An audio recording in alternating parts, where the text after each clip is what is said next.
magazine in education.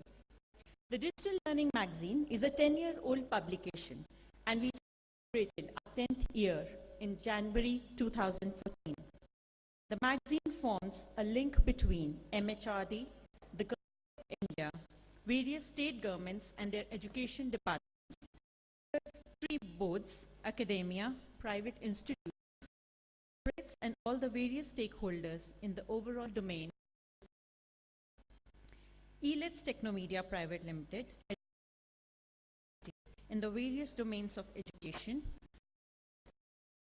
through its premium magazines, Digital Learning, eGov, and the various organizes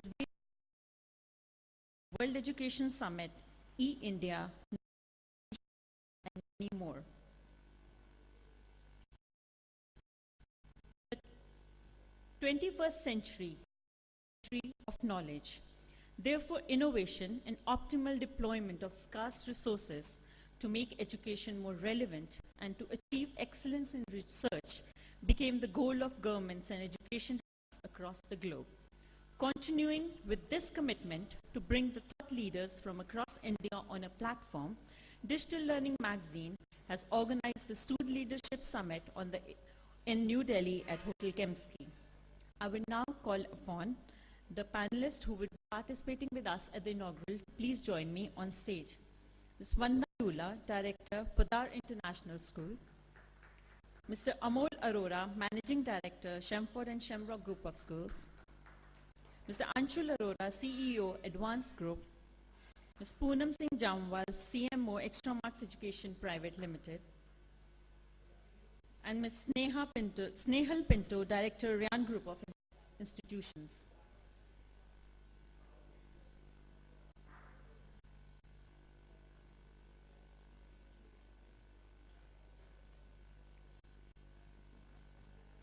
I would request the people present on the dignitaries present on the stage to please light the lamp to inaugurate the summit.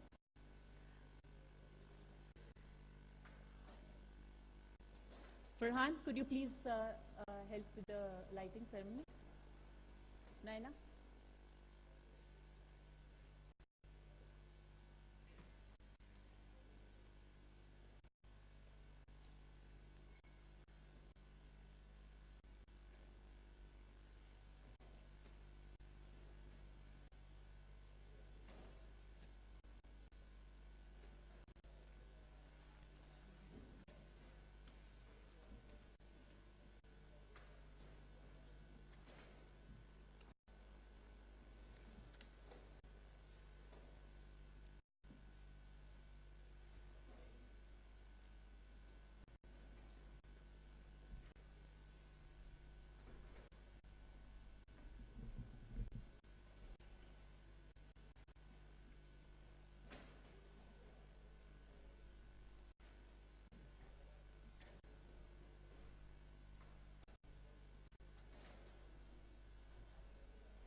Start with our inaugural session. The school education is not innovating an option. I would now ask Mr. Amol Arora, CEO, Director, Managing Director, Shamford Schools and Shamrock Schools, to take over the session as a moderator. Nice to see everyone here on time. I think we know the topic. It's in front of you is innovating not an option. So I think I'll ask each of my panelists to come up and speak for a few minutes, introduce what they do, about their organization, and then briefly share their thoughts on the topic. So we'll start with Vandana Luna, and if we can have you on the...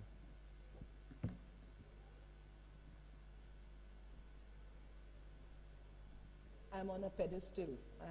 I don't know whether I need that. Okay. Good morning and welcome to one and all. First and foremost, I think I need to thank the organizers, Digital Learning, for inviting me and giving me this opportunity to be in the midst of, I say, top educationists and game changers of India. And I think it's definitely a great feeling by itself to be here this morning. And not to forget the person who heads this entire process of organizing this, Dr. Ravi Gupta. I think we need to give him a big hand of applause for bringing together all educationists to create and change and bring about the chain makers together. My topic for today is very, very interesting and very close to my heart. And that is most important for each one of us. Can schools survive, or can schools live without innovation? Is innovation important? So I want to make sure that before I start, I have a question, and I think that it's no point speaking on something if people in the audience don't believe in it, and we are 4 of us going to be speaking on it, is that all those who think that innovation in education is not important will continue sitting. And those who think innovation in education is the key to the progress of this country, like Bill Gates says, that the economy of a country drives with innovation, will stand up. So those who believe that innovation is important, required, oh my God, I can see slowly people moving up. Great.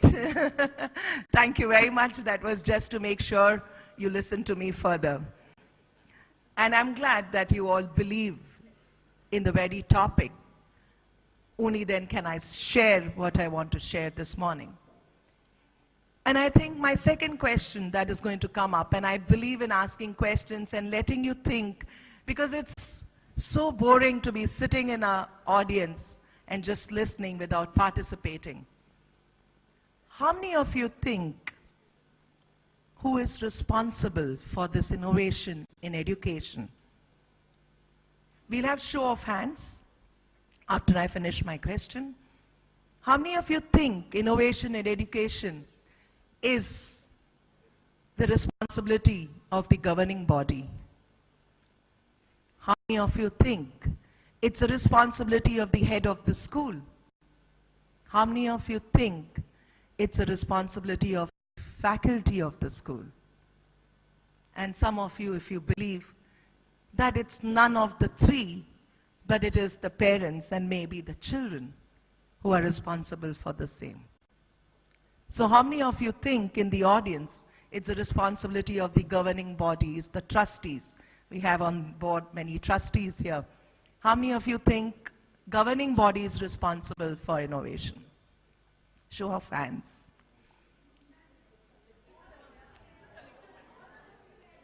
Okay, so that's interesting to see. I would have seen hands up for everything each time I asked you this question. So it's true that innovation in education is not one person's responsibility. And I think it's a responsibility of everyone related to education, right from the governing body to the head of the school, to the CEO, to the administrator, to the staff, and every member of the school is responsible for the innovation in education. Now let me begin a little bit about my journey. And I like to share what I experienced rather than sharing something out of the box. When I entered education 20 years back, and I must say, it was the most boring place that I would want to be. The school that I entered, which I am proud to say today, or I'm not ashamed to talk about my journey, most boring place, most boring infrastructure, white walls. When I asked students, do you like white walls in the classroom? They said, ma'am, it looks like hospital. You know, if you compare, hospitals have white walls, so what should be the color of the walls, was my question to my students. They say we live in rooms or in houses which are so colorful. Why can't we have colorful classrooms? Who said that there should be only white walls in classroom? The most boring infrastructure. There was absolutely no computers, no whiteboards, nothing, blackboards. Most boring teachers. When I went into classroom, I found traditional teachers. Most boring curriculum, which did not give an opportunity for children to think. And the worst was stressful students, stressful parents. What was happening to the students and what was happening to the parents was those traditional stressful examinations. 20 years back, I felt, I wish the school should vanish. If the school can vanish, great. Or I need to get up and make the change. That's what I see. And I remembered Mahatma Gandhi's great words. Be the change you want to see. And I think it is the most important sentence. And that's where I thought I need to make that change in this organization. And I'd like to share with you, when we talk about innovation in education, my journey started first with the infrastructure, trying to see that the infrastructure is conducive, is made for the needs of the children. So designing those kind of classrooms with the right environment, with the right resources. Then came the curriculum. How do you make sure that you provide a curriculum that encourages a student, a child to think? So innovation in curriculum. Teachers should no longer be teachers. And my task was to make them mentors, make them facilitators. And believe me, I think that's the beginning of any innovation that anybody who wants to bring about in school education. If you have won the teacher, if you change the mindset of the teachers, if you worked hard on the PD, which is the most important thing. I've seen school budgets. You will find when I entered Podar, huge budget. There was this marble even on the footpath, marble in the toilets, marble everywhere. Was it really required? Where is the marble supposed to be? And when I told Dr. Podar, when I talk about it, and I'm proud that he knows I'm going to be speaking this today with his permission, that I don't need all this marble. What I need is the resources. And believe me, moved on from blackboards to whiteboard, to laptops, to iPads. I was on the front page of Times of India, and my circular said, I hit the headlines of Times of India, principal of a school forces children to have iPads in classroom. I'm not ashamed. I never forced anybody, but it was, the circular was printed, but I believed. Today, of course, I'm talking this about 4 years back when I introduced it, the first one to introduce it, and then I was covered by Times and NDTV. But yes, today everybody has an iPad in classroom, and there's every parent who believes in it. So moved on in technology, and I think that is the key. So I believe that it is you and only you who can drive that change, who can create that change. Martin Luther said, I have a dream. And you know what Obama said? Yes, we can. And not to forget what John F. Kennedy said, ask not what your country can do for you, but what you can do for your country. Thank you.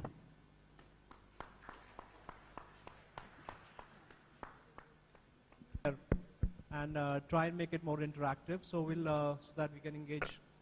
We have some time for the audience poll as well, since we started, I think, 15 minutes late. And being educationists, we know as principals and educators how we like to keep things on time, right?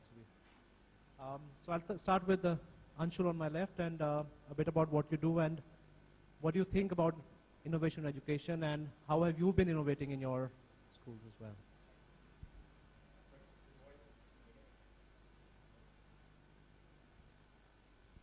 Can you hear me now? First, good morning, everybody, and thank you very much to the organizers for inviting me.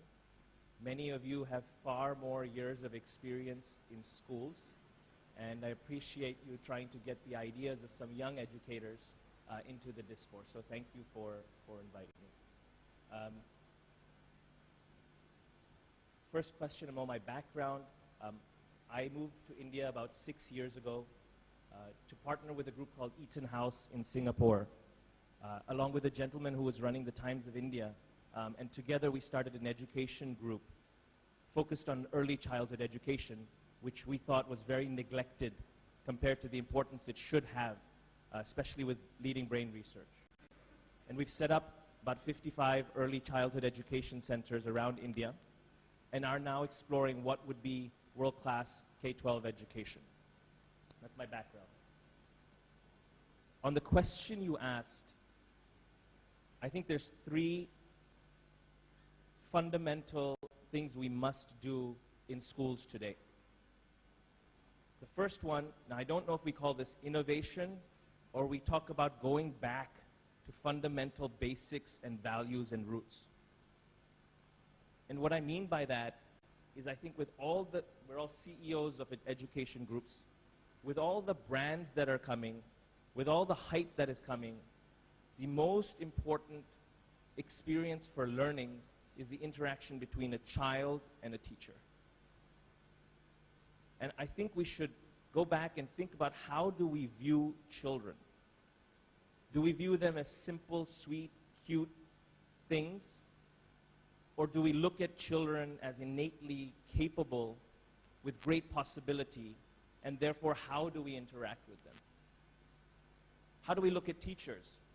Is it the last job of choice without respect? Or can we learn from models such as those in Scandinavia, where the teacher is so respected, so well paid, and it's really the profession of choice?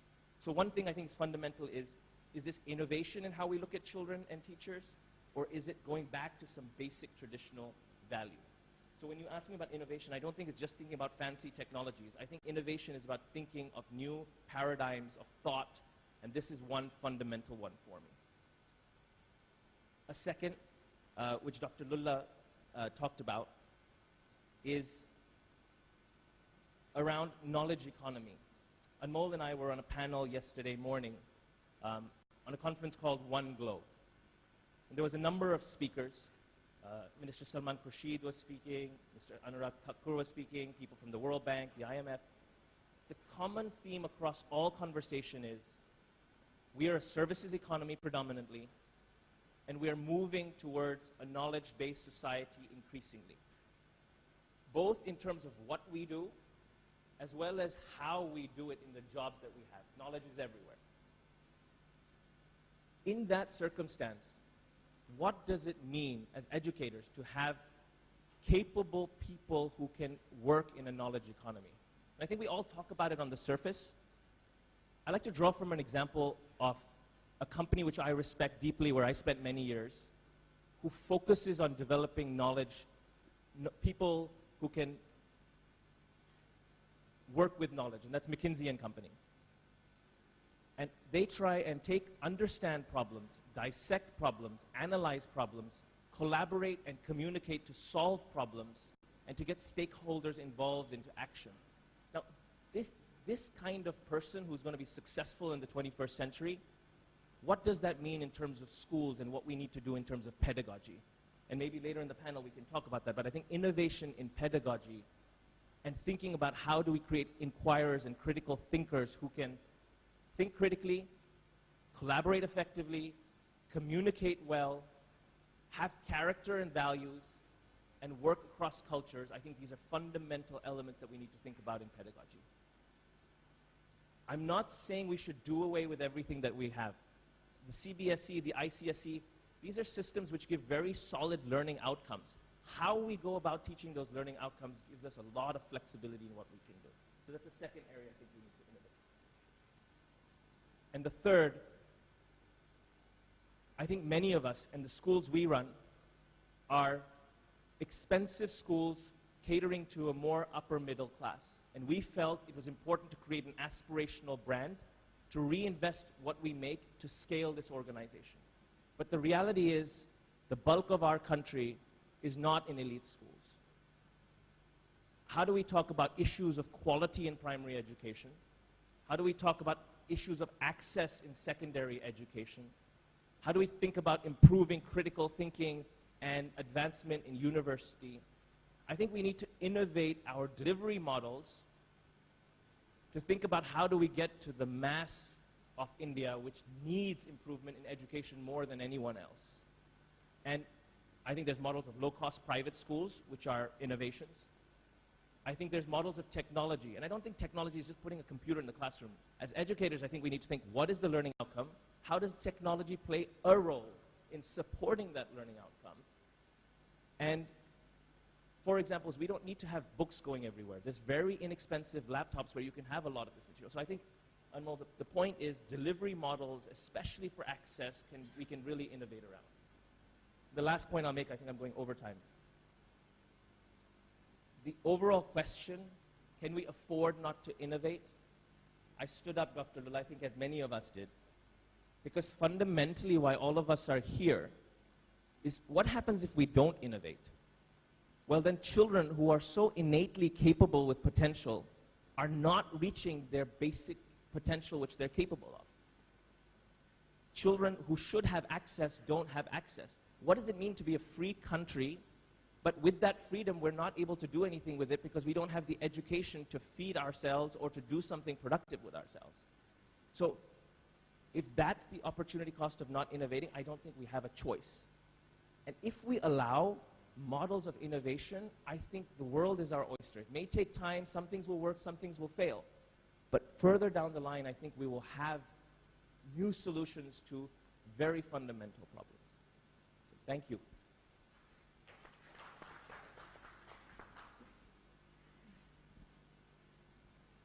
So Snehal, I think you want to take some time to digest all that? All right, then I'll give the mic to you. Talk a bit about yourself, your organization, and your thoughts on innovation in education. Thank you, Anshul. That was pretty comprehensive, really. Just building on that, my name is Snehal Pinto, and I am one of the directors of the Ryan International Group of institutions. I'm kind of nervous because I just got down from a flight. I heard Dr. Lulla and then Anshul. So I'd like to just take my time to settle in, and if you don't mind, but because I'm not just addressing our kids, it's easy addressing kids. I can see stalwarts of the IB world here, Dr. Adur, and other principals whom I'm familiar with, and many of you who have come from different parts of India. Valsad, I've been there. So really, thank you for your time here, firstly. I am privileged to take this opportunity, and I'm grateful to Christ to just give me this time to speak. My thoughts on innovation in school education, as I read the topic, I was trying to gather up reading, and what I came across was, one, does our current system support innovation? As I read through, I realized in the constraint of prescribed curricula and prescribed deadlines and schedules for test taking, do we have the tolerance for uncertainty and experimentation? If we can allow that space for experimentation, for creativity, which will happen if we have tolerance for uncertainty. Then we are making space and nurturing incubators for innovation. In the current system, I think what we need to witness, or what we can actually do, is experience innovations from the margins. And I read this interesting article by Levasseur, and it's a trend taking place across the globe. I mean, in the States, as well as here, in just the nature of what we're doing towards innovation differs, but we all are trying in our own little crucibles of testing, if I may say so, within our schools. And I think we're met with reasonable success. What we don't get to see is visibility of those successes. Like, we have the privilege of sitting here and actually having a conversation about it. But I do believe there are a lot of schools out there that have experienced successes in pedagogical innovation. I think I've seen some of them, and that's why I can tell you about it. Besides that, the training, the importance on school leadership. I believe there's a session coming up in the day where school leadership is emphasized upon, and it couldn't have come at a better time. We have B.Ed for teachers, we have degrees for all kinds of qualifications, but nothing that would equip a leader of a school formally through training to understand, well, what it is to be a leader, and an accountable one at that. Because you're not just, once you're hands-on on the job, that's when you realize you're not just accountable to the parents and other stakeholders of the school, you're accountable to the system at large. And you're responsible for sins of omission and commission, if I may say so. So I think what we really need to ask ourselves is, within the space that we have, within the system that we have, can we encourage innovation? Which means, would we have the tolerance for encouraging our kids to fail? They come to school, they develop their social skills, which is fantastic. Life skills is what will enable them to forge ahead. We are still catering to a 20th century model. We have a generation that is teaching the 21st century kids. And these kids are far ahead of us in terms of technology. We don't really need to teach them how to use technology. What we need to help them do is collaborate on how to access, construct, and communicate that knowledge. And that is what I think I'd just submit my thoughts on.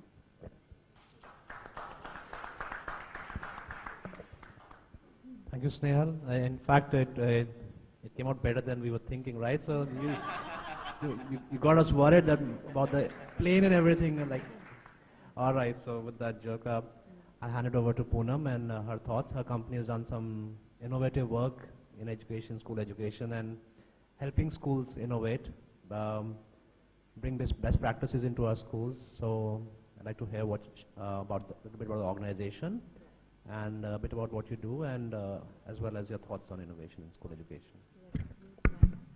Hello.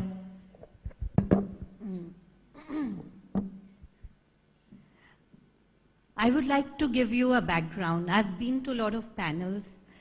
I've spent 20 years in education. I began as a journalist, and one fine day as a 20-year-old, I thought, be the change you want to see. And I went and did my teacher's training and walked into a school.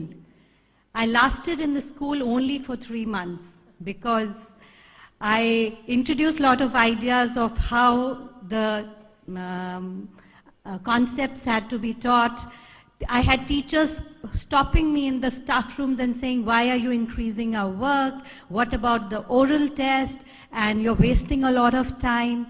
And as a 22-year-old, I would carry a bag full of notebooks home, because when you introduce an idea to a child, he wants to express himself. And when he expresses himself, the teacher has to check and hold his hand. And I started getting bogged down by the whole idea. I thought my seed idea was a good idea, but its implementation was a challenge. And I left the school and went and became, I joined the Times of India, and I stayed with the Times of India for 17 years. And I became an editor of the student supplement, and they took me on to a program called Newspaper in Education. Now, idea of newspaper in education was to connect new media into the classroom and somehow bring new ideas into the classroom and add new dimension to the learning that was happening in the classroom. So all my years there was spent not in selling the newspaper as much as changing the whole paradigm of learning in the classroom. And to a great extent, I think that interactive English that CBSE introduced was an outcome of an effort that newspaper in education was doing across. That is innovation. By innovation is that your premise of learning or your outcome that you expect as a teacher remains the same. It was same when students were studying under the trees. It is same today. Any teacher you ask, she would want every child in the class to comprehend everything she's trying to communicate. She would love to discuss things through, but the challenges, the time, the curriculum, the extracurricular activity. So intent is not the problem, or the discussion that we have about new ideas is not the point. Execution of that idea across is a problem. So if you say that, you just mentioned we have created an aspirational model. If you actually want to effect change, you have to create an aspirational model. Not in the sense of its esotericness, but in the sense of what would be the ultimate level of achievement you would like to create. And that is only possible with very bright children in very bright labs and educationists. And then you have to create models that how do you translate that idea to a minimum level across the country. What is a challenge today? There are 13 lakh schools across the country. And you multiply the number of teachers and you multiply number of students. Why is it a student sitting in Timbuktu not have a right to the best education? He has a right. Who decides that he does not have a potential? We can't decide. He does not have access to the best teachers. Why does he not have access to the best teachers? Because the best teachers' training has not reached there. The intent of the teacher in the classroom is there. So I think today the real innovation is all of us need to accept technology, because only technology has a power to reach, aspire to the top and reach to the bottom level, be able to create the pedagogical frameworks that we in our research centers think are wonderful. Put the best practices together and then say, let me create a layer. And we have in our experiments created layered learning. When we were creating the first blueprint of what we were doing, going to do in my company, the only thing when I walked into the room and said, create anything that could have universal appeal. They said, universal appeal, more music, more color, rich media. I said, no, from simple to complex. Because in a classroom of 40 students, you have all types of students. And mostly the teachers teach the 10 students in the classroom, the ones who keep pace with her. Why is it those 30 students are not engaged enough? Because not that she does not intend, she has a challenge of time. She has to get to the board and write the topic and finish the chapter. Create a framework that every child comes to the basic level, anchors into the foundation of the idea within the framework of 5 days of finishing a topic, take them up. So even if you don't take all children at the level 4, you would take a child you expect to remain on level 1 to reach the 3, and the child who has a capability of level 5 is not bored in the class. And such framework, when created in a digital learning model, can be distributed across. And all the ideas of adaptive learning and flipped class and everything actually will fulfill all your dreams as educators.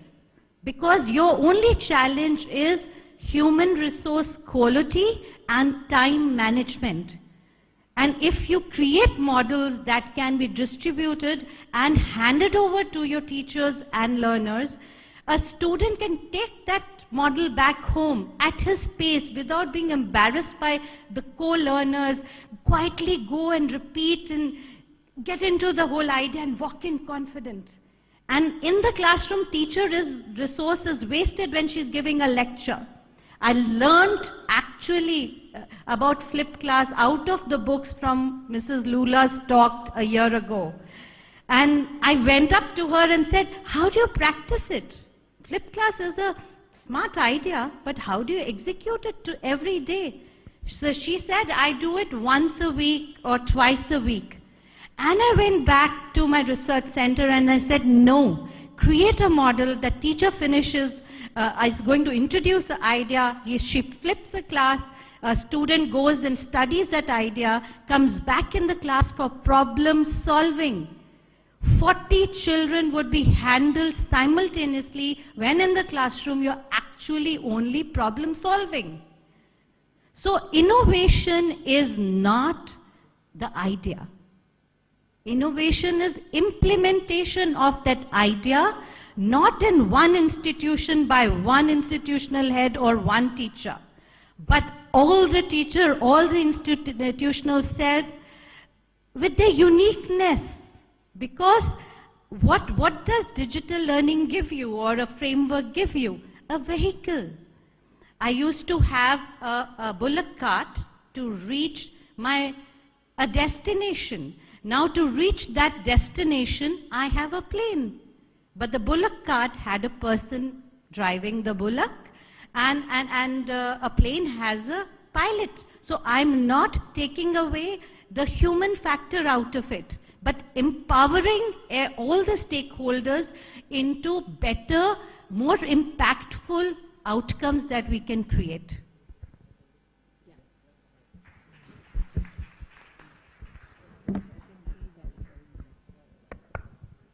In the spirit of interactivity, two thoughts I wanted to react to you, Poonam. One is this example of technology in the classroom. There's a classmate of mine when I was at graduate school at Harvard who started a group called Khan Academy. I don't know how many of you are familiar with Khan Academy, but Salman Khan started, and I want to just, for those of you who have not seen Khan Academy, I would strongly encourage you to look at it, because the fundamental idea is that all of the knowledge dissemination that would have happened in a teacher-directed classroom is learnt online, and everything that happens in the classroom is about interactive problem solving, exactly what Poonam has talked about. But what's interesting is he has, the last I met him 6 months ago, had 80 million users on his platform. That is incredible. Now the question, sorry, second point, the question is, I agree with what you said, Poonam, ideas are great. All of us would agree innovation is important. The difficulty, especially in our schools, is execution, execution, execution. And what's the issue in executing more innovative ideas? What's the hurdle we need to overcome? I think there's two. One hurdle is, I feel like there's become two trains of thought. There's the IB model, which is holistic, experiential, inquiry-based. And then we have, I'm making it a little bit more crude than reality, and then we have these more traditional rote learning kind of schools. And people feel that this holistic school is not rigorous, and the rigorous school is not holistic. It's starting to change. I think there's some progressive schools on the dais here and here. But fundamentally, there shouldn't be this or that. There should be this and that. And if we get that kind of acceptance, I think there'll be more execution of progressive models, one. Second hurdle, I think what we do with our children, we want them to be risk takers. We want them to try new things. We want to facilitate them. But when we look at ourselves, I'm talking about me, I'm not trying to put blame on anyone. When I go to teacher training institutions, when we try and support teacher training institutions, even though they're saying you should be interactive, the classroom is actually not interactive. Strangely, the teacher is saying be interactive, and it's not interactive. To some degree, we're guilty of that. It's like Dr. Lula's, we're guilty of that too. So if we want our children to do all these things, innovate, try things, etc., we need to, I think, evaluate and assess ourselves and reflect on ourselves. Can we do those things? And innovation doesn't need to be some grand change. I think we can appreciate where we are and commit to small changes. If you look at Clayton Christensen's work, which he's the deepest researcher on innovation that I know, he talks about starting with small change. Sorry, I'm starting a monologue.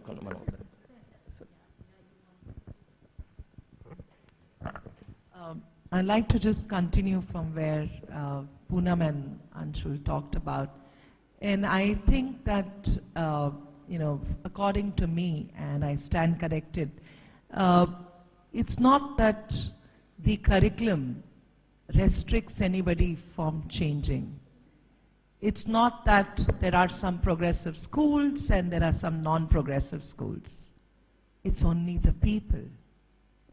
And I think the most traditional topic in the curriculum can be made innovative, interactive, experiential, if I want to.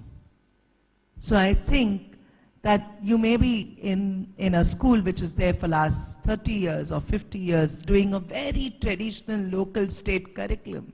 But what is this whole, though I'm aware, I'm sure you all know we have 68 schools. So we have the state schools, we have the ICSE schools, we have CBSE schools, we have IB school, we have Cambridge school. What's the difference? It's the teacher. It's the leader. And I think most important is the kind of vision. Are we building visionary schools? Do we have visionary governing bodies? Do we have the support? So I think it is more about how than what. So I strongly believe that each one of us, in whatever way, wherever we are, in whatever environment, whatever situation, whatever school we are heading, it is somewhere the responsibility, the innovation, like Anshul said, are small steps. What is so great about IB education? I'm doing it for last 20 years. I'm doing Cambridge for last 20 years. What is it? Is it that we were not capable of doing that within our own state and national boards? And I'm glad. I mean, we are moving in that direction. Though it's a long way, but we are moving. And I'd like to say that the progressiveness of the organization is because also of the funding. For example, the IB is coming up with everything e-marking. In the MYP program, no student is going to write his paper. No paper pencil. I have a teacher in my school who's an examiner. She doesn't get her papers like we get to mark. She marks the papers on the screen. And after every paper, there is a person who gives her feedback on the screen. So it's e-marking on the screen. I mean, they are progressive. We can go there, no big deal. We have people like this organization and many service providers in the industry who can support schools It's only that funding, which is, of course, to a certain extent very difficult. I talked about flip teaching. What is flip teaching? I mean, you can do flip teaching with your mobile. You can just record your class and upload it. That's it. Give it to a child in any form. He reads, come into the class, and he challenges the teacher. That's what I spoke about last year. I mean, people talk about flip teaching is no big amount of money, but it is the teacher who thinks I want to innovate, like Anshul said, small steps. So I think it's very easy, very simple if somebody really wants to do it. Thank you.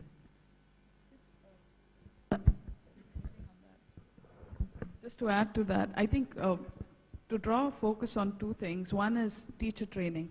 So no amount of training will be enough unless, like you said, the teacher has a vision for change. And it won't happen in a vacuum. There needs to be an environment conducive for that. And that is where I'm glad the focus is on taking school leadership to the next level. The onus is on us as leaders then to take this to the next level. And what it means is encouraging our teachers to experiment in those little steps, like you said, but also motivating them to sustain those efforts. So consistency in just allowing them to experiment and bearing the results, whether it is pass or fail. Because, you know, we as a culture can easily judge people. We love negative information. We go looking for it. And so I think it starts with us, really. Yeah. Yeah. I'd like to give two inputs. As school leaders, I think you should introduce the idea of simple ideas, simple, implementable ideas. I just wanted to give you an example. Again, on our discussion table, we were talking, and I said there should be greater interactivity in the classroom. And they said, okay, let's create games. So technology is equal to games. I said, no, interactivity between the student and the teacher. So therefore, let's put case studies on every concept so that there is a discussion in the classroom. They said, how are you going to explain it as a digital learning platform? I said, my purpose is not the glamour of digital learning, but the outcome in the classroom, how to leverage this in the classroom. And it is such a simple idea, the way we talk about HOTS. Now the teacher does not know what does HOT mean. HOT is nothing but taking a child from level 1 to level 2. And that is possible through a discussion. And that is working very well. As leaders, come up with simple ideas rather than holding seminar or training sessions for teachers and say, implement. Implementation is the key, and knowledge sharing. Two things. Thank you. So I think we've got some very, very interesting thoughts, and I believe all this has probed you in all respects, and we all agree. So I'd like to sum it up into a little model that we can create perhaps from this panel. First is to expand. I mean, first is to just open your minds from what Anshul said as a first point, the teacher-child relationship. Start with that as a starting point. Think of the child as the center of all your decision-making. This is the child, this is the future that we see for him. So that's the first part. Expand your thought. Second is start experimenting. So it doesn't have to be, as you said, a grand plan, and we come up with a business plan, and this is what we're going to do. We're going to put up 5 interactive whiteboards, and so let's have experiments, and maybe if you call them micro experiments as well. Then things will start evolving. From these experiments, like a scientific approach, things will start evolving. And I believe those models, as you talked about, those models will start evolving of best practices. And these are best practices we are all creating. And finally, when we have these best practices, is to execute and monitor and to excel. So you have the best practices, you start spreading it, scaling those best practices, and then by monitoring you excel. So again, expand, experiment, evolve, and excel. So I think that's a little model for digital learning for the next cover story as well. We hope Right. So thank you so much for being a wonderful. I think do we have time for questions?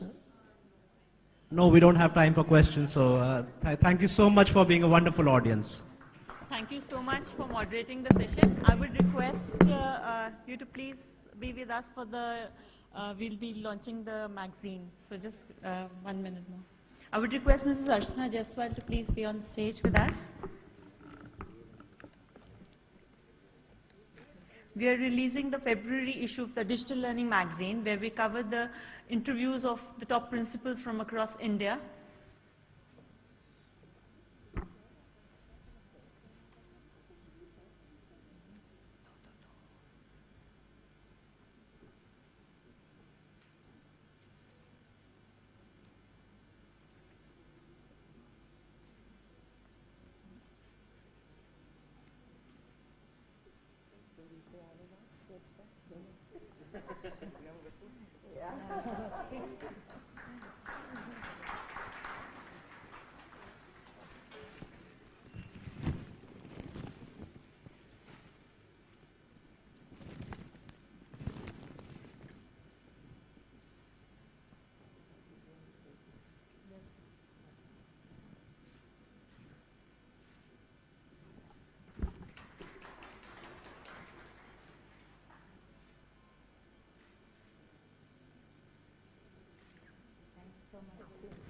Thank you so much for being such a wonderful panel. And we would now be starting with our